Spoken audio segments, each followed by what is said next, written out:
Okay, thanks. I'm Vince Gennaro, the creator of the Diamond Dollars case competition, and you're going to get to, in a moment, to see the winning presentation from yesterday. But what I wanted to do was give you just a few words about the case so you have a little context for what you're going to see. First of all, let me say that there were 20 student teams that competed yesterday, and across the board, across all 20 teams, there were some really impressive work that was presented. And to have these folks stand up here from WashU and St. Louis is really a tribute to them, because they beat a terrific field of competition. The case that I created this year was around incorrect umpire calls of balls and strikes, something we all have gotten frustrated with over our time watching baseball.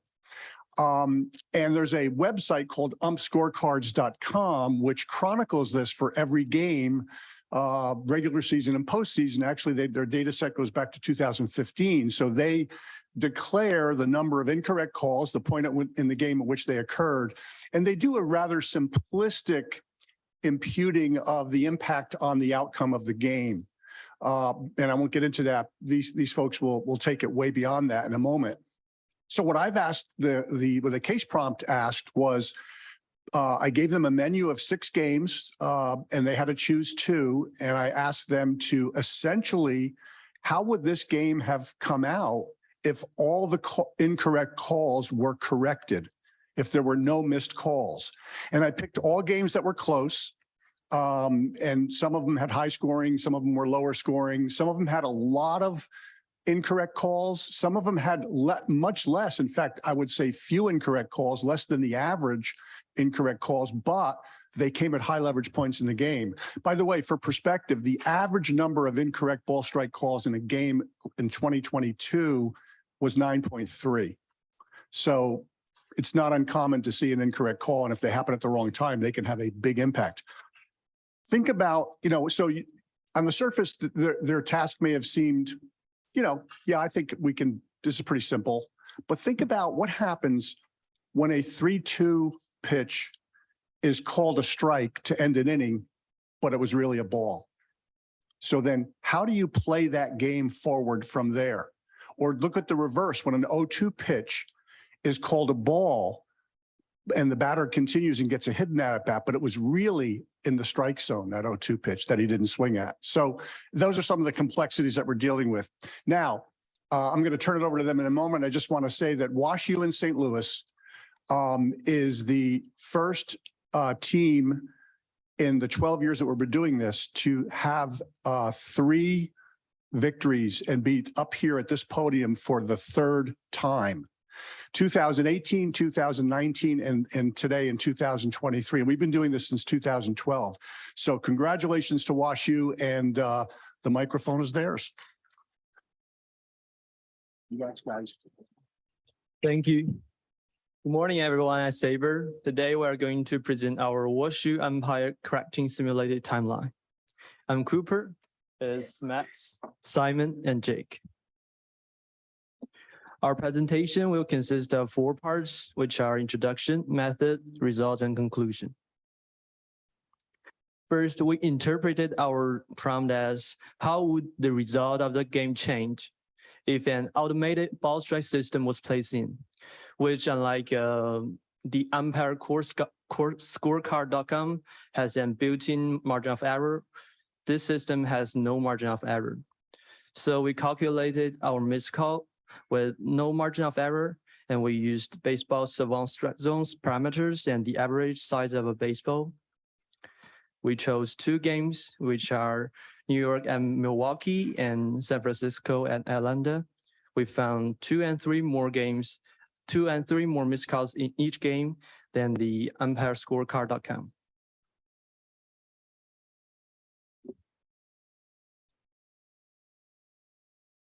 Thanks, Cooper. So that brings us to our methodology. Can you guys all hear me? Okay. So we elected to build this from the ground up and create a pitch-by-pitch simulation that could take in a given game state. So in theory, with a game state with a corrected call, and essentially simulate what would have happened in that game state, and then take the resulting game state, check to see if it was comparable to any point in time in the quote unquote real timeline.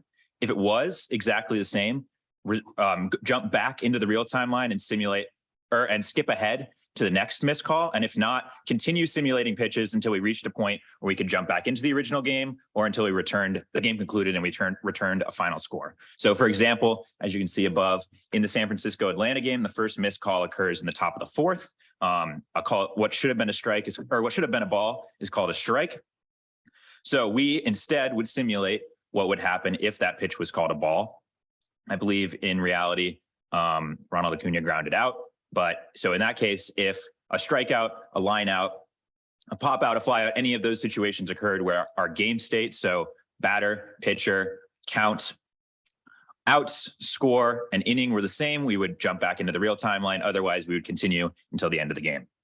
We're making two pretty big assumptions here, simplifying assumptions. The first is that we assumed that the top and the bottom halves of innings are independent of each other. That being said, in more detail, essentially we simulated the tops of all the innings and the bottoms of all the innings separately. So in the case of the Atlanta game, the first missed call is for the away team is in the top of the fourth, versus for the home team, it's not until the eighth. And so if there's a missed call and we jump back into the timeline, and we jump back into real life, it's possible that the top of the inning could be in a simulated timeline while the bottom of the inning is in the real timeline. The second big assumption that we made is that baseball games act like a Markov chain. Essentially, the current game state is the only thing that has impact on future game state, not how we got there. And we were confident in making this assumption based off a number of previous studies, but most namely from NYU, a study by Rebecca Sella and Jeffrey Simonoff that found very similar results. So jumping into our methods, and once again, a quick overview of what I'm talking about. So we start at the first missed call, we correct that call, then we simulate the next pitch, and we check to see if it's possible to rejoin the original timeline. If it's not, we simulate the next pitch, and we continue that iteratively until the game concludes or until we run out of missed calls to simulate. So breaking down the pitch model, we used input data from the 2017 to 2022 MLB regular seasons to create independent models for each event. We're going to say the word event like probably 1,000 times for the rest of this presentation. And when I say event, what I mean is the outcome of a pitch. So a called strike, a swinging strike, a hit by pitch, a home run, anything along those lines. And one important thing to distinguish is that our models for hit by pitch are conditional on the probability that the ball is hit into play, whereas the pitch level events are just straight up pitch level events. And the inputs for each of our models are the pitcher event rates, the batter event rates, the count, and the handedness for both the batter and the pitcher, although some of our models only use some of these parameters, which we'll go into later.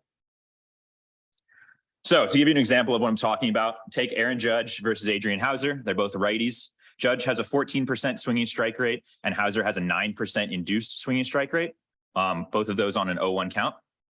And in 1,645 instances of this matchup, we found that that results in an 11% swinging strike rate on average.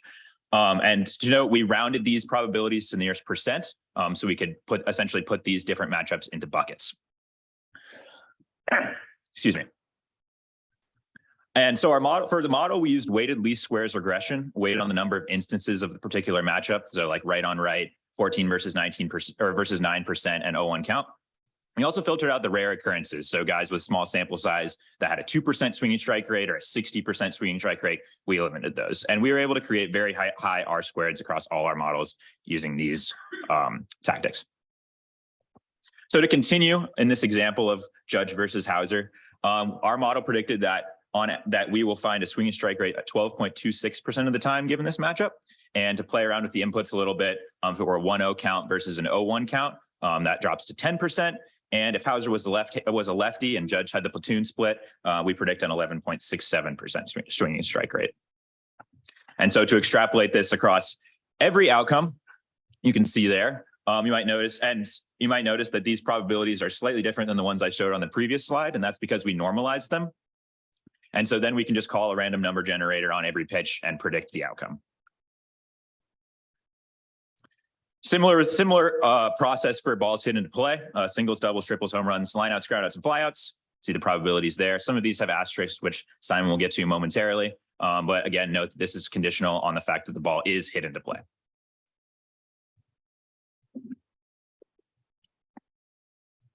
Thank you, Max. All right, so we also performed some stability analysis on all of our event rate statistics. We did this using Cronbach's alpha for both batters and pitchers, and we defined the stabilization point as when the alpha crosses 1/√2, or about 0.7. This is a good rule of thumb that's commonly used for this method. And here you can see the results for swinging strikes. So the y-axis is the alpha value, and on the x is sample size. A couple things to note. First, proof of concept, as sample size increases, the alpha increases, so larger sample sizes are more reliable. Obvious, but good check. Additionally, the red line is batters and the blue line is pitchers. So you can see that batters stabilizes quicker than pitchers for swinging strike rate. For batters, it's about 190 pitches, and for pitchers, it's about 390 pitches. Here, you can see the stability points for every event. The first 6 swing strikes through hit into play are denoted in pitches, while the rest are denoted in balls in play. So we also have a few that, for our practical purposes, never stabilize. So for example, doubles, it takes more than 1,000 balls in play for both batters and pitchers for this event to stabilize. And for our practical purposes, we're just saying that it doesn't. So in the cases where neither event rate stabilized, we'll just use the league-wide average as our starting point. These were the double asterisks you may have noticed earlier, hit by pitch, doubles, etc. And in the case where only the batter event rate stabilized, only the batter rate is used in the respective model. So that's for singles and home runs. It doesn't make sense if we think that a event rate is not reliable. It doesn't make sense for us to include it in our model if it's just noise. So back to our pitch model, our input data, count, which is coded as a categorical variable, handedness, and then the batter and pitcher event rate.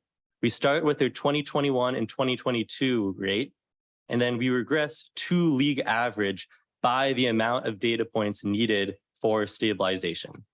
So this has the effect that if Aaron Judge saw 2,500 pitches over the 2 seasons, adding in 190 pitches at the league average rate is not going to have a major impact.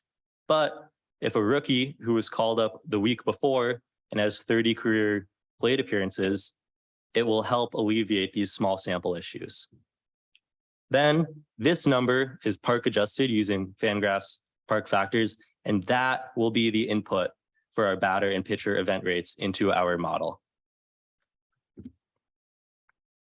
So, recap. We built independent weighted least squares models for each event. The inputs are a combination of the following, and the output is the likelihood of the event. Then we convert all the likelihoods into probabilities, and when we call our pitch function, it randomly selects the event from this probability distribution. So taking another step back, in our simulation, this pitch function can be called repeatedly, iteratively. We can simulate plate appearances, innings, games, even seasons if we wanted to, just using these methods. But since we're just looking at specific games, we check after every pitch to see if our game state corresponds exactly with any game state that happened in the real game. If it does, we rejoin the real timeline, skip ahead to the next missed call. So more than just pitches happen in baseball games. So extra bases and double plays. For singles, doubles, groundouts, and flyouts, we compared the state of the game entering the event with the state of the game after the event, and then randomly selected the outcome based off of these probabilities. For example, when there's a runner on second and 1 out and a single is hit, 42.1% of the time it'll end with runners on first and third, 41.5% it'll end with a runner on first with the run scoring, and then several other lower probability possibilities. And then these numbers are all from our 2017 through 2022 data. We also have relief pitching. We made several simplifying assumptions when accounting for relief pitching, one of which is that relief pitchers will only come in at the beginning of an inning. So at the beginning of every half inning, we choose whether or not to pull the starter. This is calculated using the conditional probability that the starter gets through the next inning, given that they've gotten through the previous inning. So if we're trying to find the probability that Charlie Morton pitches through the 5th inning, we just take how many times he pitched through the 5th inning in 2021 and 2022, divided by the amount of times he pitched through the 4th inning. If we do decide to take out the starter, the reliever that we choose will be based off of the frequency with which the reliever came in that inning, in that season. We only used 2022 data for relievers just because reliever usage can vary so widely team to team, year to year, that we wanted to create as accurate of a usage rate as possible for the specific games that we're simulating.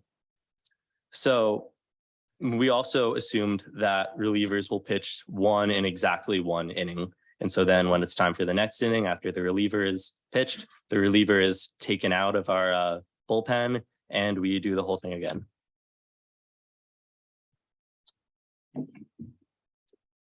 All right, thank you, Simon. Now I'm going to walk you through one full example of our simulation, and then I'll show you the results of the 10,000 simulations we ran on both games.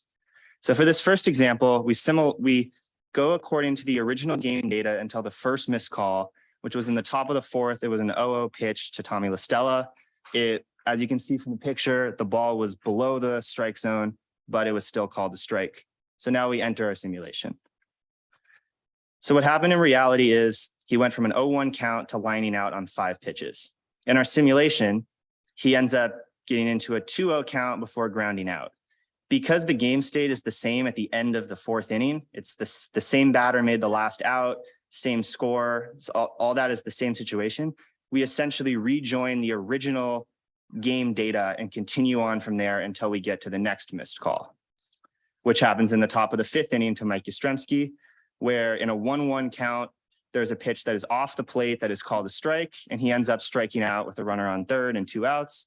In our simulation, however, in this specific run of our simulation, he hits a single on the 5th pitch of the at-bat. So now that the score is different and a different batter will be up in the 5th inning, we will not rejoin the simulation at this moment. So, but as Max was explaining earlier, we're essentially running the top and bottom of the inning separately. So the bottom of the inning will be continuing along according to the original data until the first missed call in the bottom of the inning, which is the 0-0 pitch to Michael Harris II. He ended up striking out, but in this run of our simulation, he ended up walking. So we would continue simulating from this point on. In this run of our simulation, the final score was Giants 3, Braves 2. The final score of the actual game, the Braves won 4-3 on a walk-off. So these are the results of the 10,000 simulations we ran on the 2 games we picked. On the y-axis are the Giants scores. On the x-axis are the Braves scores. The lighter the blue, the more common the final scores were. This is a log scale. And so these are the mean, median, and win percentages of the 10,000 simulations we ran. The Giants averaged about 4 runs per game. The Braves 1.7, which was a median score of 4-1. And the Giants won 89% of our simulations. The Braves won 11. And as I said earlier, the Braves did win the game 4-3. So umpire scorecard basically generates how many net runs were gifted towards one team based on the missed calls. So according to our simulation, we actually grade the umpires in this game more harshly, where we think they shifted the score by a net of 3 runs towards Atlanta, whereas umpire scorecard said it was about 1.5. So these are the most common scores of our simulations. As you can see, the top 6 are all Giants winning the game, which again, as we said, they did not. And so now here's the outcomes of the Yankees-Brewers game. As you can see, there's a lot more variety in the final score outcomes. That's because the first missed calls in these games, there were more missed calls in this game, and they happened earlier on in the game. They happened in the first and second inning, respectively, instead of the fourth and eighth. So there was a lot more possibilities for divergence in this game than the Giants-Braves one. So in this, we calculated the mean score. The Yankees got 4.7 runs, Brewers 3.8. The median, the Yankees scored 4 runs, the Brewers was 3. And the Yankees won about 60% of the simulations, the Brewers about 40. And the Brewers did win this game 7-6. So for this game, our judgment on the umpire was pretty similar to umpire scorecard. We both think they benefited the Brewers by a net of 2 runs, which, as I said, it was a 1-run game. So it did help shift who probably should have won, at least according to our simulations. And then these are the most common scores. As you can see, these percentages are a lot lower than the other ones because there was a lot more variability in these games. And yeah. So in conclusion, we believe that the umpire calls in this game did shift who would have won. And if the calls were called correctly, we believe that the Giants and Yankees would have each won 1 more game last season. I'd also like to say there's a lot more we would have loved to add to our model in order to make it more specific and a little more realistic. We had 1 week to work on this, so obviously we were kind of limited by the time constraints. And so that's it for our presentation. I would just like to say thank you to Vince Gennaro and SABR for allowing us to come here and participate. And then I would like to give a special thanks to Patrick Risch and the WashU Sports Business Program. Without him and the program, we would not be able to be here today. So now I'd like to open it up for any questions. And yeah.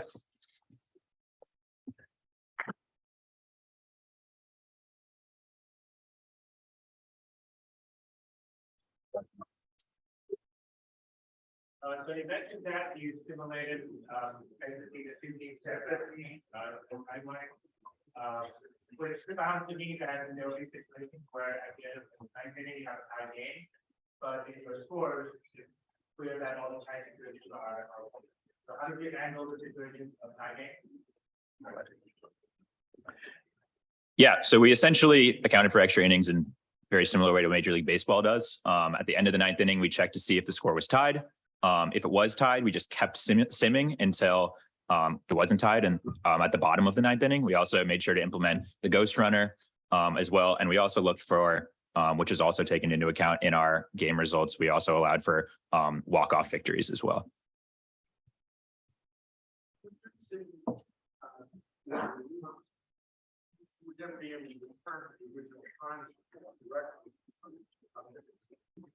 Yeah, that's correct. Unless the same relievers came in, we wouldn't be able to return, because one of our criterion for returning to the original timeline is that both the batter and pitcher are the exact same.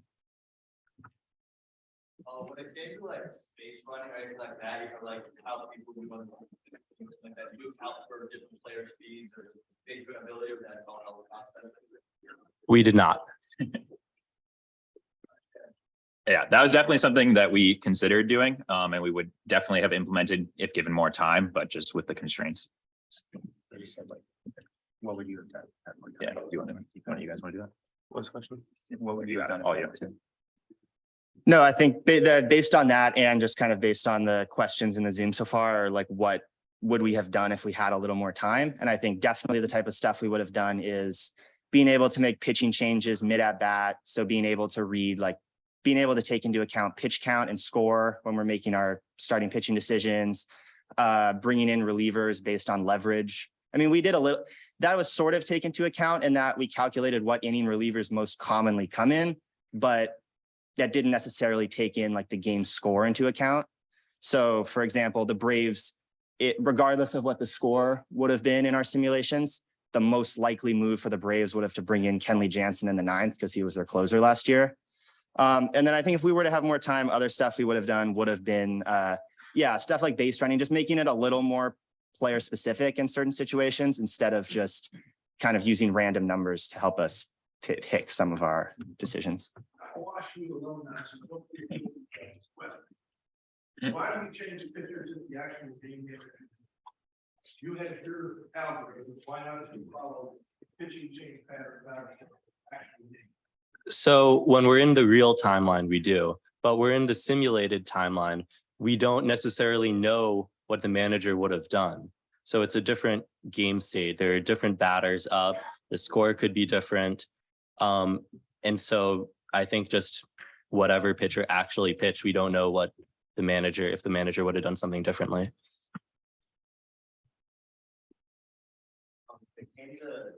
Using put in, you guys take into account the data for. No, that was another thing. We did look into it, and at least, you know, from comments made by the manager, I don't believe there was anybody that was listed as unavailable. But again, the relief pitcher, our structure for that has a lot of room for improvement, including that.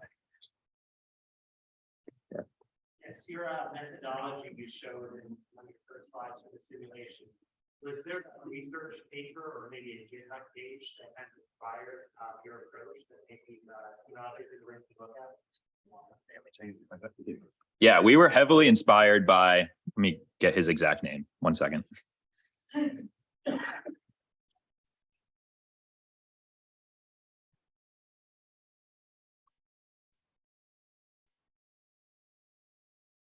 Yeah, so there are 2 Fangraphs articles by Stephen Stodd and Jonah Pemstein from 2013 and 2014, where they did a relatively similar approach to our pitch model, but to calculate the expected strikeout percentages in certain matchups. And so we were inspired at a base level by that, but obviously extrapolated it to pitch level events and to, repeated it over and over again for a full simulation.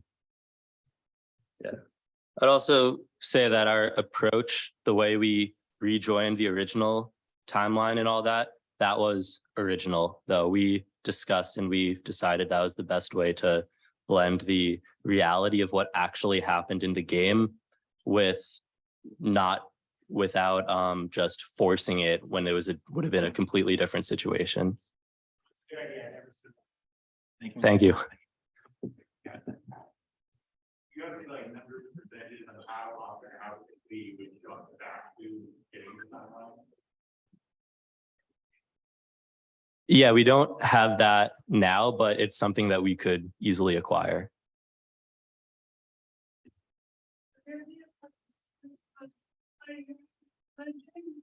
Normalizing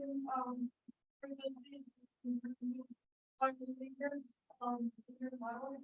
Do you kind of explain how that? Yeah, so we looked at how often each reliever that was active for this game entered in each inning. We made some adjustments. So I think one of our pitchers was traded for in the middle of the season at the deadline. And so we just doubled his numbers to make it a little more representative. And so then we essentially found the percentage by inning. So for example, in the 9th inning, Kenley Jansen came into, I'm making this number up, let's say 70% of the 9th innings that the Braves pitched. And so then that would be the probability that the pitcher would come in. And these were recalculated after each reliever pitched, because then they would be taken out because they could not come back into the game.